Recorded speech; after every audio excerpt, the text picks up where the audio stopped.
मुख्यमंत्री योगी आदित्यनाथ ने कल विधानसभा में अपनी बात कही। बात कहते हुए उन्होंने रामधारी सिंह दिनकर की कविता का रेफरेंस दिया। बात मथुरा और काशी को लेकर कही, उन जगहों को, उनके धार्मिक स्थल को लेकर कही। हमारे संग बात करने के लिए शिया धर्मगुरु सैफ अब्बास जी मौजूद हैं। सर, कल योगी आदित्यनाथ जी ने जो बातें कही हैं, कैसे देखते हैं आप उनकी बातों को, कैसे देखते हैं?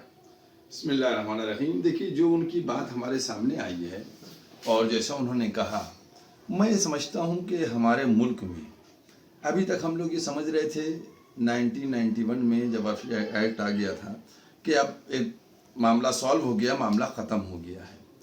लेकिन आज भी हम देख रहे हैं 2024 में भी कि अभी भी वही मंदिर, मस्जिद, शमशान, कब्रिस्तान, यही सब चल रहा है। हम सोचें, हमें पॉलिटिकल जो हमारी लीडरशिप है इसको सोचना चाहिए कि हम अपनी कंट्री को सुपर पावर बनाने के लिए क्या कर रहे हैं। हम अपनी कंट्री को फर्स्ट इकोनॉमी बनाने के लिए क्या कर रहे हैं। क्या मंदिर, मस्जिद, शमशान और कब्रिस्तान से ही होगी? मैं समझता हूं हर पॉलिटिकल लीडर को चाहिए कि अब मुल्क से इस तरह के मुद्दों को ख़त्म कर देना चाहिए, क्योंकि ये मुद्दे जो हैं मैं समझता हूं कि ये हमारी तरक्की में रुकावट बनते हैं। आज आप देख लीजिए कि जहां पर हमारे मुल्क की तरक्की की बात होना चाहिए वहां पर आकर यही होता है। इलेक्शन में क्या हो गया? न बेरोजगारी की बात है, न शिक्षा की बात है, न स्वास्थ्य की बात है, न किसान की बात है। क्या बातें हो रही हैं पब्लिक में भी। हाँ, अगर इस तरह के कोई मैटर आते हैं तो मैं ये समझता हूं कि जैसा उन्होंने कहा कि मैं तो चाहता हूं मुल्क की तरक्की के लिए सब बैठें, और इस तरीके से बयानात से बेहतर ये हैं कि जो अथॉरिटीज हैं उनके पैनल बन के उसमें डिस्कशन हो, पब्लिक तक हम इन मैटर्स को न जाने दें, ताकि जो हमारी जनता है, जो हमारे देश के नागरिक हैं, उनमें भेदभाव ना हो, वो मुत्तहिद रहें, हमारी तरक्की भी होती रहे और जो आपसी मैटर्स हैं वो भी सॉल्व होते रहे। अच्छा, मुख्यमंत्री हैं, वो धर्मगुरु भी हैं, एक बड़े जो मठ है उसके मुखिया भी हैं। क्या उनकी धार्मिक अथॉरिटी नहीं है?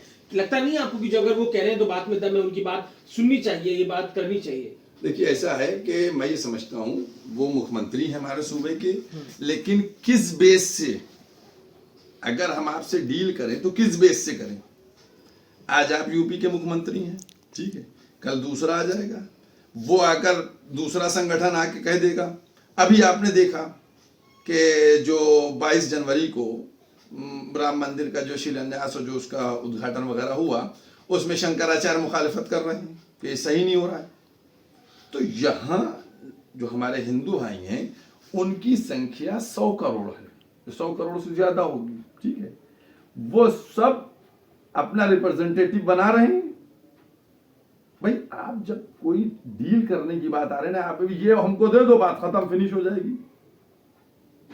तो आप पहले रिप्रेजेंटेटिव बन के तो आइए, पावर इतनी लेके तो आइए कि फिर उसके बाद बजरंग दल नहीं बोलेगी, विश्व हिंदू परिषद नहीं बोलेगी, हिंदू महासभा नहीं बोलेगी, दूसरे जो शंकराचार्य नहीं बोलेंगे। इसकी जिम्मेदारी कौन लेगा? इसलिए मैं चाहता हूं कि अगर बात होना है, कोई मैटर है मुल्क की तरक्की के लिए, इसमें बैठना चाहिए।